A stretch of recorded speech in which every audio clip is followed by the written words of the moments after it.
Bonjour les amis. This is GenerateHER coming to you directly from the City of Light. I'm Jane Bertch, a Chicago native, Paris-based entrepreneur, author, and your partner in personal reinvention. I've spent the past 20 years living and working in Paris, and after leaving the corporate world and deciding to create something of my own, I've discovered both the beauty and the challenge of building a life shaped by curiosity, creativity, and a sprinkle of courage. In Season 2, we're going to dive deeper into the ideas that spark change. We're going to explore the small habits that shift our trajectories and the trajectories of those around us. We're going to rewrite some of that inner dialogue. We're going to lean into curiosity, and we're going to dare to reinvent ourselves at any stage of life. These are the practices that lead to true transformation. So whether you're planting a seed in your jardin secret, your secret garden, or giving voice to your creativity for the very first time, let's step into your next chapter with intention. And of course, with a touch of Parisian charm. So as we say in French, on y va, let's go. Welcome back to GenerateHER. I am so excited to have the guest with me today. And you may have seen that I teased this out on social media because, spoiler, we've known each other for quite a long time, which is just so beautiful because I've seen her evolve into this incredible powerhouse. And we've lived through different seasons. And no matter what happens, we still reconnect over those seasons. And it's just a wonderful thing to have. And she's also a longtime Paris resident. So we've got so much in common, even though we're so different. We connect over plenty of common points, I think, but Yes. it's true that we're in different fields in terms of our professional lives, but still manage to overlap in enough ways that make the connection enduring. And I think that's what's so fantastic. And that you could tease me publicly, and I am okay with that. Yes. And so that's just a reminder for all of us how beautiful it is to have people in your life that you don't have to share the same opinions. Lindsay and I can have a little heated debate on text message, and it usually comes out with the caps in writing. But I think that's something that I've appreciated living in France is we love a debate and we respect each other's opinions, and we're okay to discuss and we're okay to disagree because what matters in the end is that we come back together. But before we get into all of that, many of you listening to this will know who Lindsey Tramuta is. But if you don't, this is a wonderful time to discover this amazing lady who's in front of me today. So, Lindsay, tell us a bit about yourself. Whenever this question comes up, who are you? What do you do? I never know how to contain.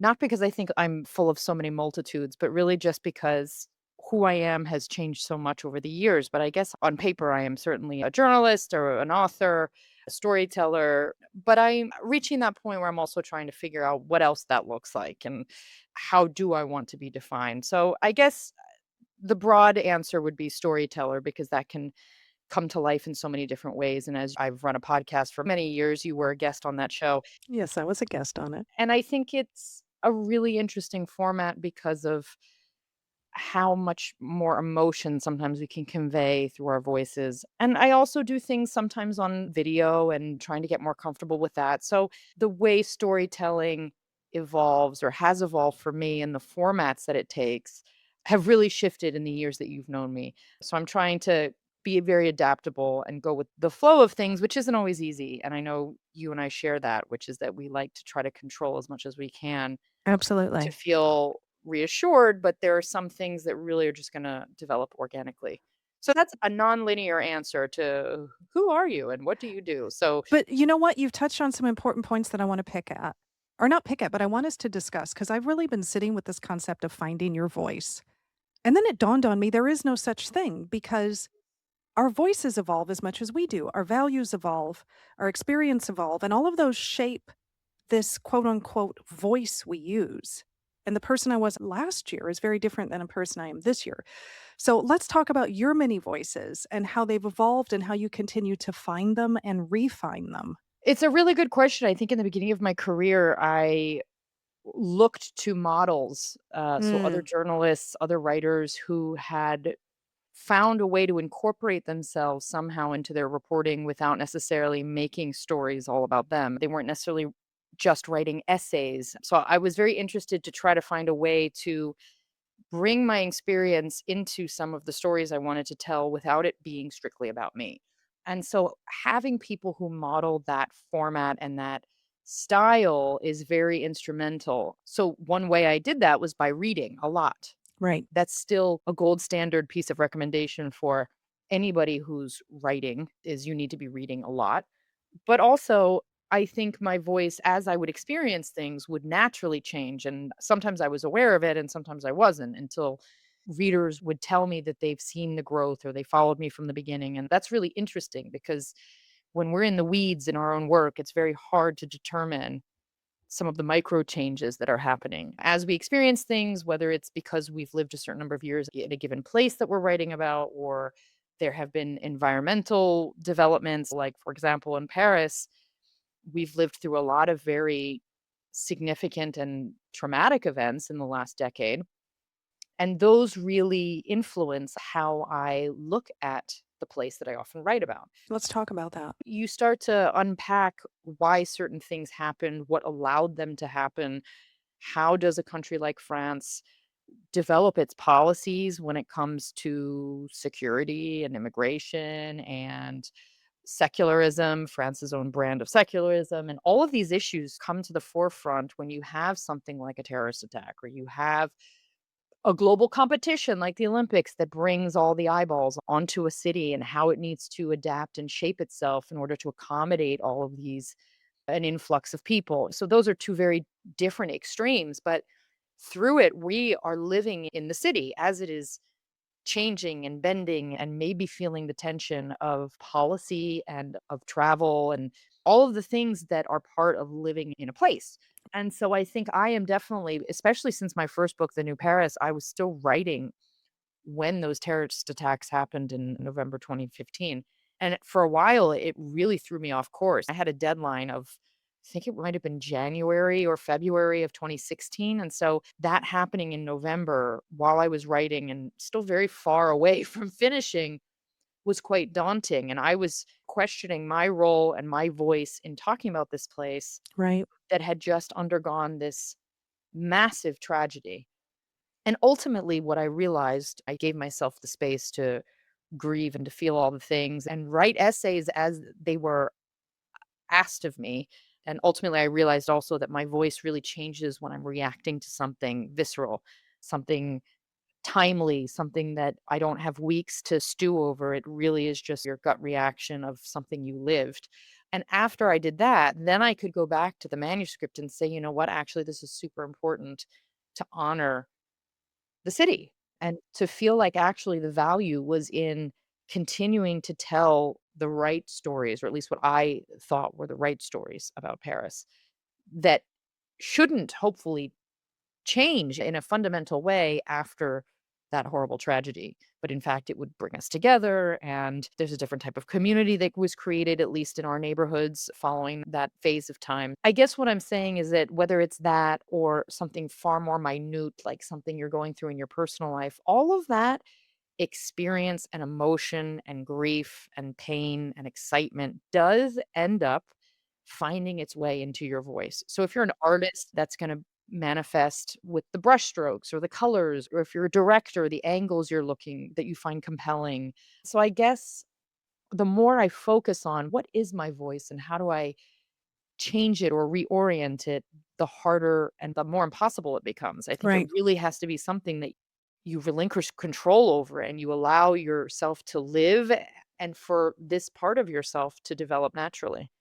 Oh God, there's so much to unpack there because as you're talking, I'm thinking about what are the internal influences on our voice, positive and negative, right? Mhm. Us thinking who we are versus who we need to be seen or how performative are we in our voice, and the external forces that you've rightly touched upon, the things that influence what we do. But the one thing I do love about the way you do what you do is, and I talk about this in different versions, you won't evolve if you're not willing to practice in public.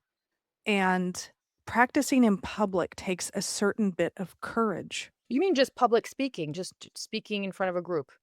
I mean, just doing things outside of your head, having the courage to go into a store when you're visiting a city and order something, Mm. or to have a belief in a new business and test it and do it. You have to do those things in public. You can't keep them into your head if you want whatever Mm. you're working on to grow and if you want you to grow.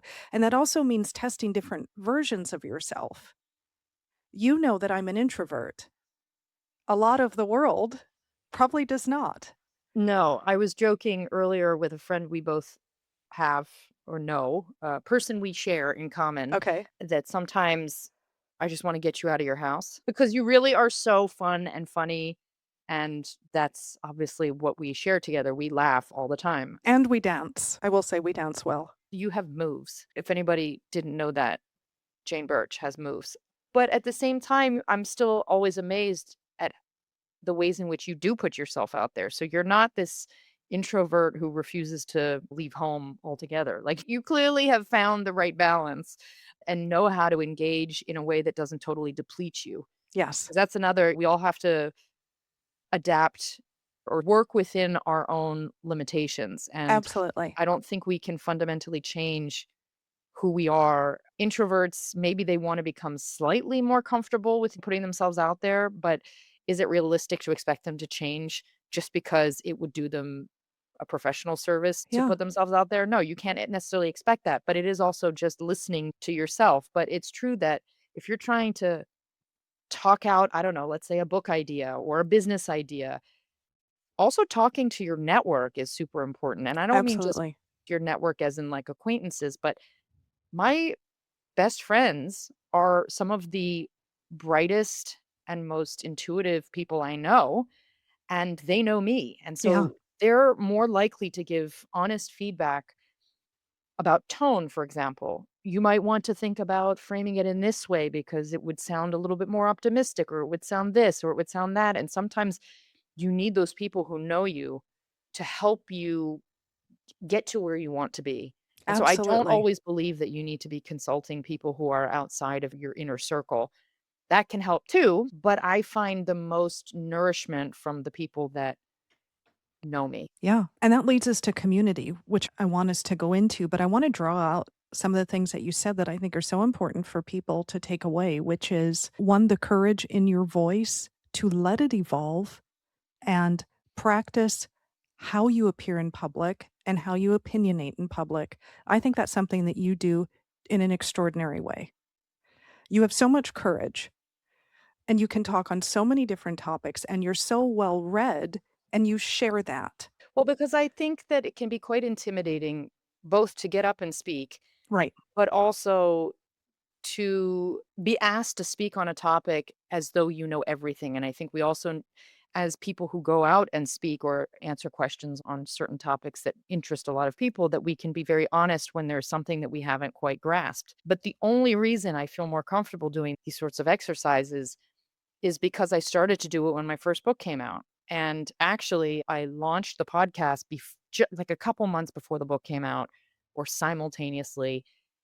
And that experience changed over the years as well. You get more confident. You know how to engage with the person in front of you when you're rambling, especially if it's something done in public. You're picking up on the audience's body language. But none of that comes naturally. It's not like I published this book and was like, all right, I'm ready to start talking in public. It was a process. Right. And we have a friend who does media training with people in public speaking. And had I felt a little bit more uncomfortable, I would have tapped her for help.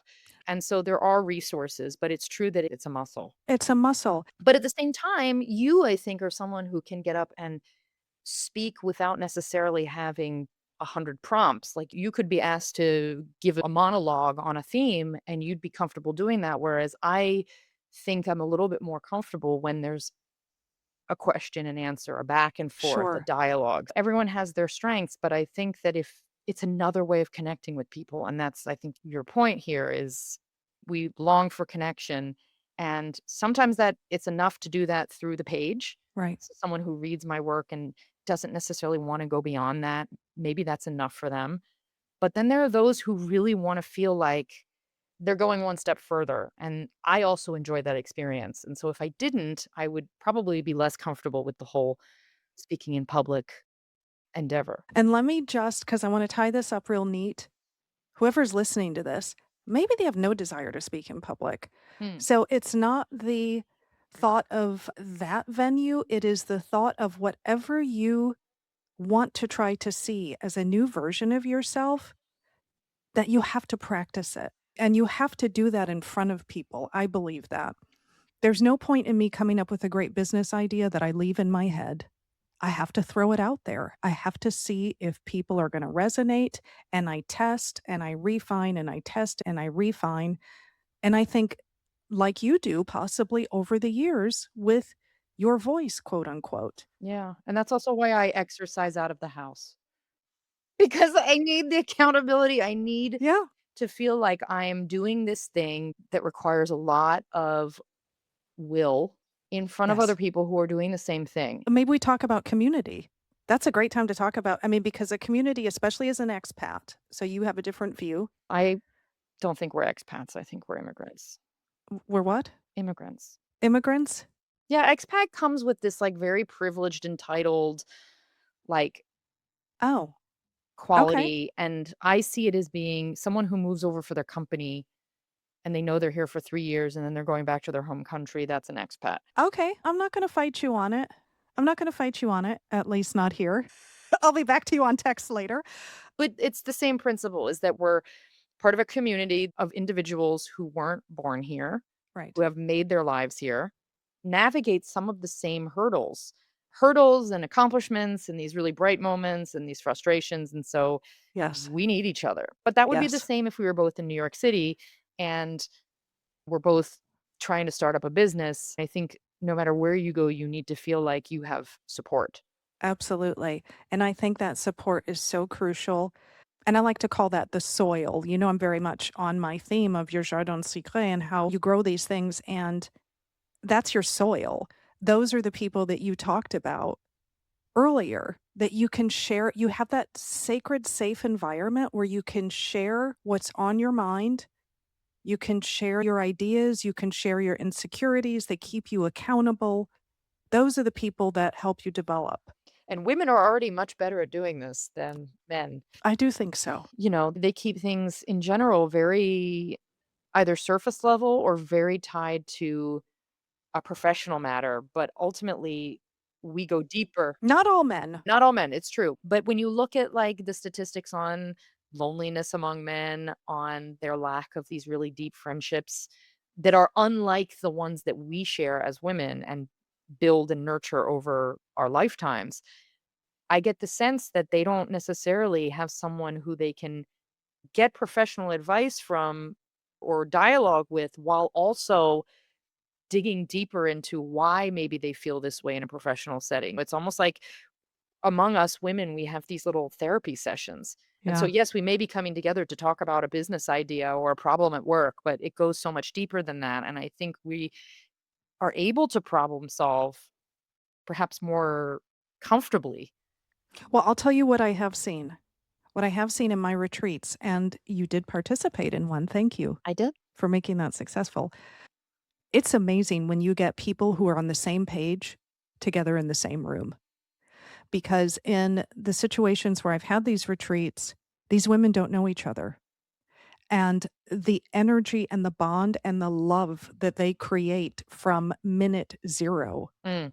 is incredible. But there's a hunger for that connection. I Yes. think we've seen that over Yes. the last 6 years. And part of that is probably a response to digital everything.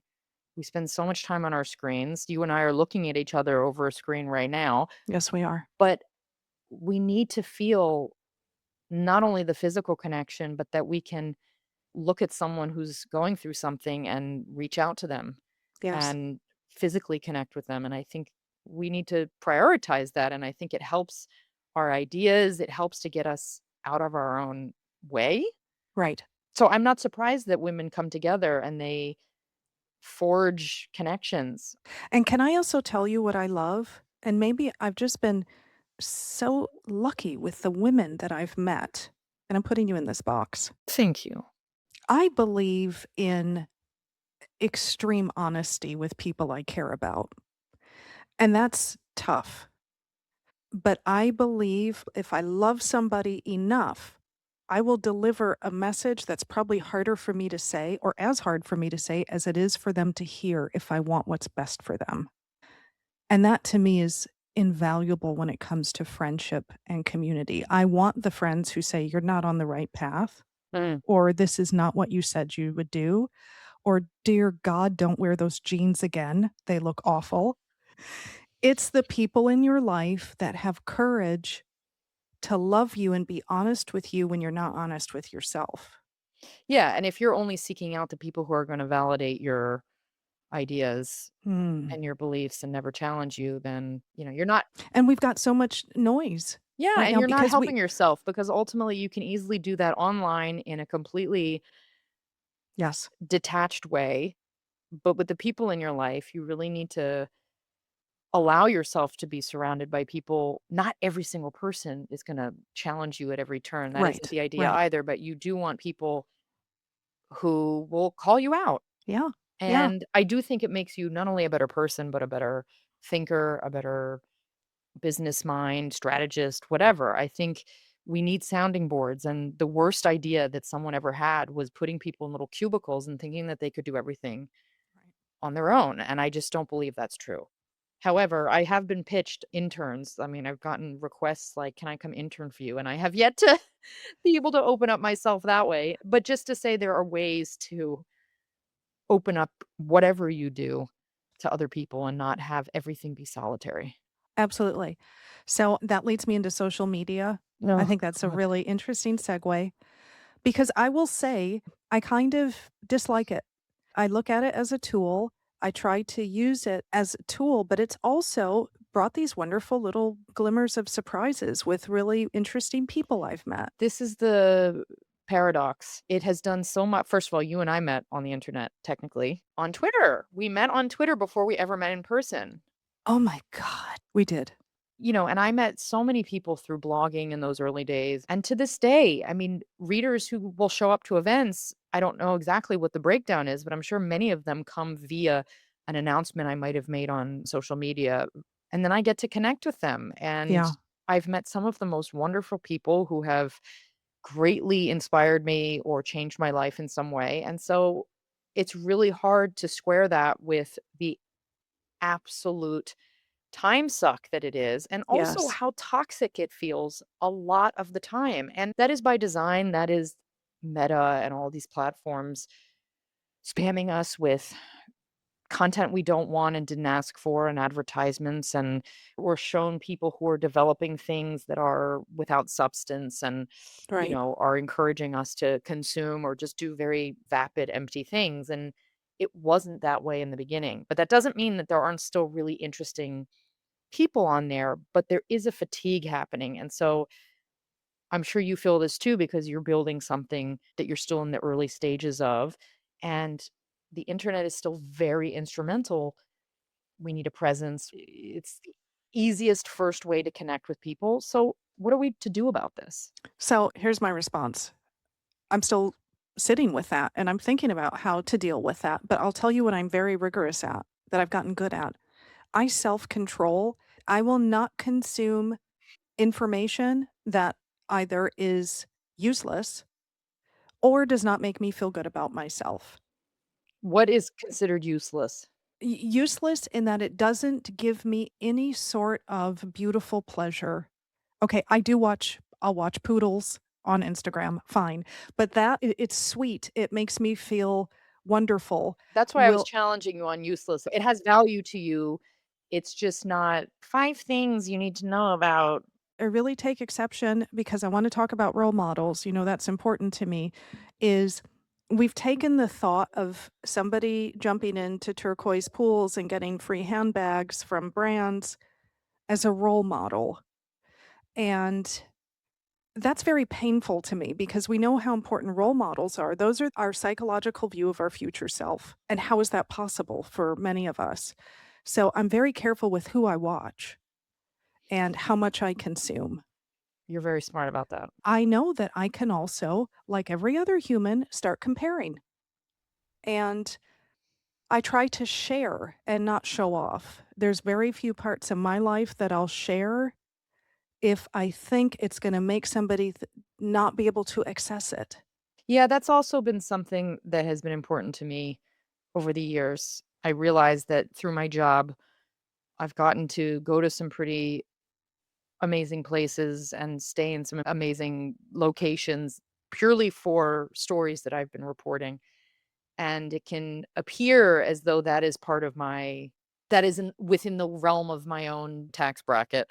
Um, and it's not always, but I try to be very honest about what I'm doing there. But that's also part of your profession. Sure, sure, but there are journalists who have created an identity and a persona for themselves in Right, milking that element of the job right. and emphasizing it in a way that makes it very unclear sometimes to people whether that's what they're doing and whether that is within their wallets or Yeah. whether it is a purely professional experience.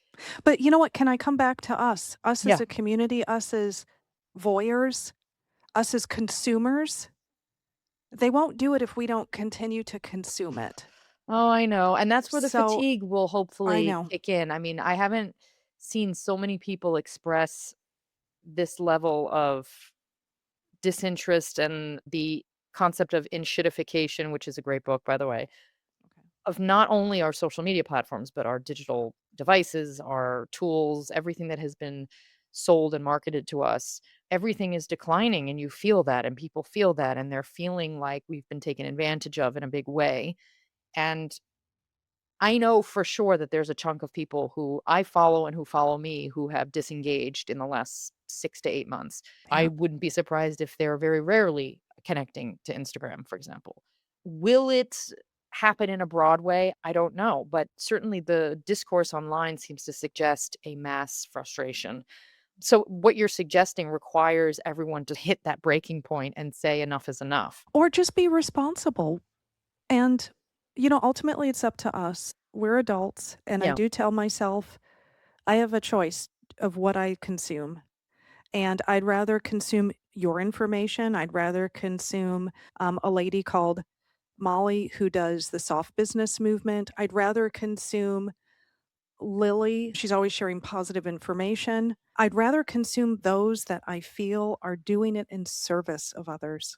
Well, and it's not draining to you. As you know, I'm a bit of a news junkie, but I was recently in Japan and the physical distance from given the time zone from not only the French news cycle, but specifically the American one gave me a little bit of breathing room for the first time in a long time. And one of our good friends said to me, but you can do that at home too.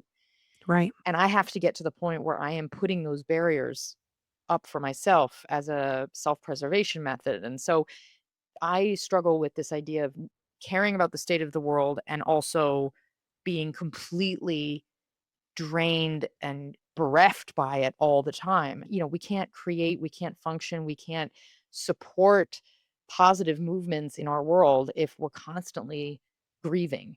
So it's okay. There's a role for me. There's a role also for the media, which is the bigger, harder piece to solve for. So we have to really only solve for ourselves. We're at the end of 2025, and this is something I'm really thinking about for next year because I can feel what it does to me.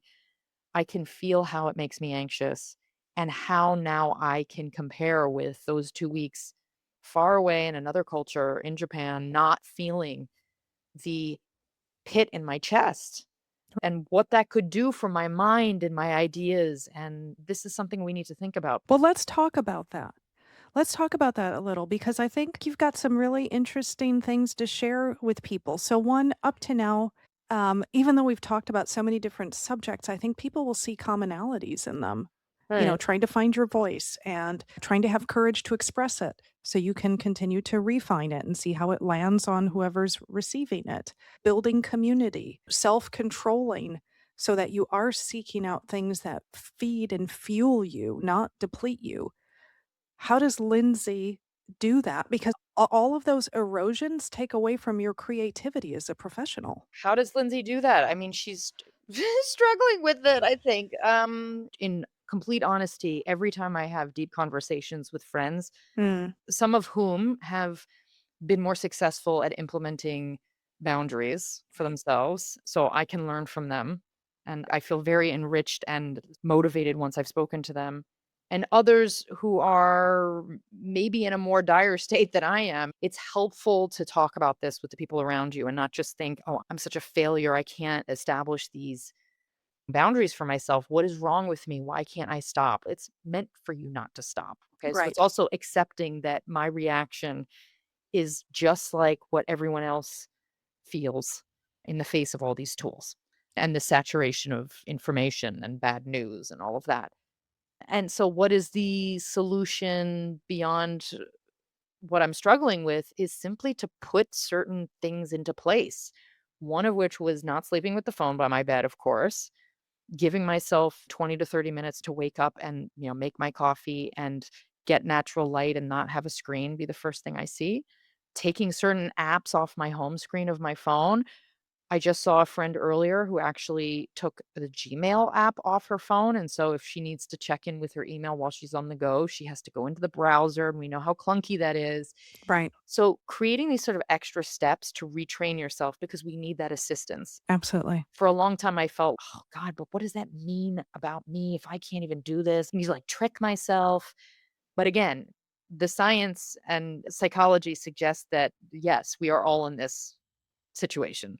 We all are. And the people who work in these industries who create these tools for us put up those boundaries for their own children and their own families, which tells you something. We know the dangers of all of this going unchecked. And also, the thing I did when I was in Japan was journaling every day. And so many people journal. I did when I was a kid.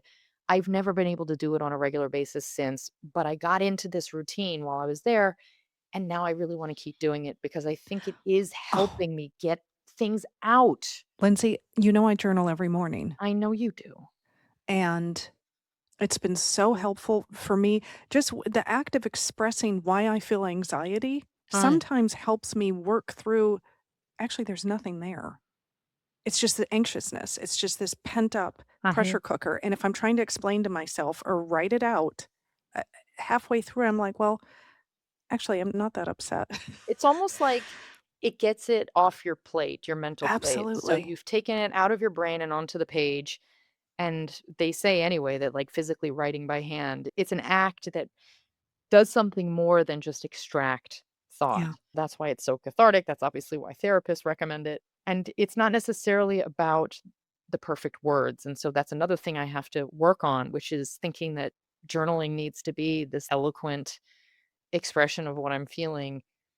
But if it's really just for me, it needs to just be a holding place. Yeah. If you read mine, you would ask me if I were literate. I don't even finish some of the sentences. But I'm going to share with you something I don't think I've ever told anyone. Yes, please give me a secret that everyone will hear. I'm most proud about my journaling because I used to journal in college and was just working through some really difficult things. And somebody read my journal. Yeah. In college, you mean, or recently? No, no, in college. So that was really the most horrible offense I've ever had. I was so embarrassed. I was hurt. I was angry. And I did not pick up a journal for years. I Mm. couldn't. And I wanted to win that back. And I finally did. And I'm just so happy that I've done it. I mean, that was the past. That's one time. I'm sure the things you were saying when you were in college were far pettier than they are now. We can hope. Well, we won't go there. But no, it's true. It's such a violation that you feel like this is bound to happen again in some other way, and that could be dangerous. And when somebody reads your inner thoughts, things that you don't want to privy others to have then somebody take that from you. But only reason I'm sharing that is a message of we all go through these moments where we don't feel really great about what's happened. Find your way to steal it back.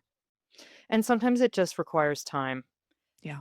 Maybe that was on the surface, the reason you stopped, if you believe in energies and I do. kismet and all sorts of other things. Maybe it was like, okay, you needed to go without it to be able to find true value in it as an adult or something. You have to have the faith that some things do really play out the way they're meant to, even though Oh, it sucks. Timing is divine. I believe I that. know, and I was never someone who believed in that sort of thing, and then it was more just accepting that if something didn't happen for me or someone said no or I got a rejection, that it was for a reason and maybe it wasn't the right time, it wasn't the right project, and sometimes on occasion, I see a medium who helps me feel like there's truth in that. You know what? I just don't think that we have all the information to say what can exist and what can't. I'm not a religious person, but I clearly I love to believe in magic. you're able to latch on to something that at the very least gives you hope that something you're working toward is gonna actually happen. Absolutely. But not blind hope, like, it is still anchored in, like, you can't just do nothing and expect things to happen, but at least tells you that, "Oh, that thing you were really hoping for, there's probably a reason it didn't come through." For example, when I went freelance, so it's been 10 years since I've worked for myself, and before that, I was writing while also working in advertising, and when I was initially trying to leave, before I had the first book deal, I initially tried to look for another role, and it was between me and someone else at Twitter France to do strategy and editorial stuff, and it went to the guy, and I remember being very crushed by this. Look at what's happened with Twitter. Very Yeah. shortly after, it didn't go so well, and ultimately, that was not my path, and I saw that fairly quickly after, but in the moment, you're like, "Oh god, I maybe know. I'm never gonna get another job, or I'm just gonna get no's and no's," and ultimately, what I thought was quite a blow ended up 6 months down the road proving to be the right, uh, rejection for me, so to speak. And you know what? I still have those I have those disappointments weekly and monthly, and they're all different sizes of, but I think what you're saying, I don't want to put words in your mouth, but certainly what I'm saying is I've come to have enough confidence to accept that that was not meant to happen, and I'll figure out later why. Yeah, it's not always gonna be clear why, and I think it's a way to get through life without being completely disappointed all the time if you can just say, "I have the faith that happened for a reason," and Right. faith in an unreligious way, sort of faith in Yeah. whatever. So all of that takes years of living and maturing and adulting to get there, which is, I think, a perfect place for me to ask you my last burning question. Mm. I love role models, and I think they're so formative in who we become. Who are yours? Or Ooh. who have they been? The most obvious answer are some of my girlfriends who I think are brilliant. And Okay. not just girlfriends, sorry, friends, close friends who I think helped me become a better person. And so role models, not just on a professional level, but on a personal level. And then there are certain thinkers who I admire so much. Tressie McMillan Cottom, the teacher, sociologist, author, thinker. She's like an op-ed contributor to the New York Times. She is one of our most important and brilliant thinkers. I adore her work and her process and her way of working through some of the world's biggest issues. I really admire this woman, Charlotte Palomino, who's a French American, and she's in the cosmetics, skincare industry, but has so much integrity and is super informative. She creates content on her own personal page that digs into the beauty industry, that digs into health related issues, that analyzes Maha nonsense and anti-vax sentiment and talks about good chemicals, bad chemicals. I think her voice is so important. She's also championed skincare filters. The US is extremely behind, 20 years behind Europe and Asia and Australia in advancing protections, UV protections and skincare products because of the FDA blocking filters that they deem unacceptable for X, Y, and Z reason. And she has gone before dermatology boards and really taken what could seem like a, "Oh, I work in beauty. We're just another name in this beauty industry that is making a gazillion dollars predicated on people's insecurities." But she does not do that. And she informs, she educates, she does her research, and I really respect what she's created. And there's a lot of honesty and integrity in what she does. So these are people who I've still never met. Which I think is wonderful. I've got a variety of different role models. some alive, some not, and you cherry pick. You should cherry pick because we don't see everything of this person. They're not a messiah. They are an individual where we see one dimension, but we can still find something very admirable in how they live their lives. Absolutely. When I feel like I need a little bit of outside point of view, or I'm frustrated by something I've discovered or read, and I know that some of these women and maybe other voices are going to have thoughts on it, I feel like they're a great comfort. But I also admire their way of sharing information Yeah. and connecting with people and delivering it. And I think it is not only very intelligent and well expressed and well thought through, which is important, but also a sign that there can be good still on the internet. There is, which, again, leads us full circle to how you discovered them was probably thanks to Yeah, it was. the internet and social media and all these things, but you've responsibly chosen to refer to and look at Mhm. those that help you grow and evolve. Absolutely. And that's where I would end this saying that's who Lindsey Tramuta is for me, and I think for so many other people that we can look to and, you share information in a way that elevates others, that's informative, that's clear, that's courageous. So, Thank you. I try, I mean, there's always this inner dialogue of, do I just start using that really trendy format? And there's just like something in me, I just cannot. and I love that. And I think that's a call for all of us. Your people will find the voice that is authentically yours. And you need to listen to your gut. It's really never led me wrong. Thank you for joining. Thank you, Jane. This was really a wonderful discussion without questions I pet my cat the entire time. to calm your nerves. I wasn't nervous. He was just sitting to my right. So I thought, I love that. Well, listen, I'm going to put all of your information. Lindsey, she's a 3-time published author. She's got an amazing newsletter. She's got a fabulous podcast. I am very biased. I talk about the people I love, but I also talk about people that are doing good work. And that is Lindsey Tramuta. So I'll be able to share all of her info for all of you to find her, the few of you that don't already know who she is. And Lindsey, again, I'm so grateful that you took time to share. I'm happy I made this season. We'll take that discussion up over drinks. Jane, thank you. Thank you. Thank you for joining me on this episode of Generate Her. If something sparked your curiosity or took root in your imagination or helped you to see possibilities just a tad bit clearly, I'd love to hear about it. Don't forget you can always connect with me via my website, janebertch.com, or on Instagram. My handle is my name, @JaneBertch. And if you'd like to go deeper, don't forget to check out my newsletter, Prompts from Paris, my retreats here in the city, journal prompts, and more that you can find on my website. Until the next time, may you keep tending your jardin, listening to your inner courage, and shining brightly right where you are. À très bientôt, mes amis.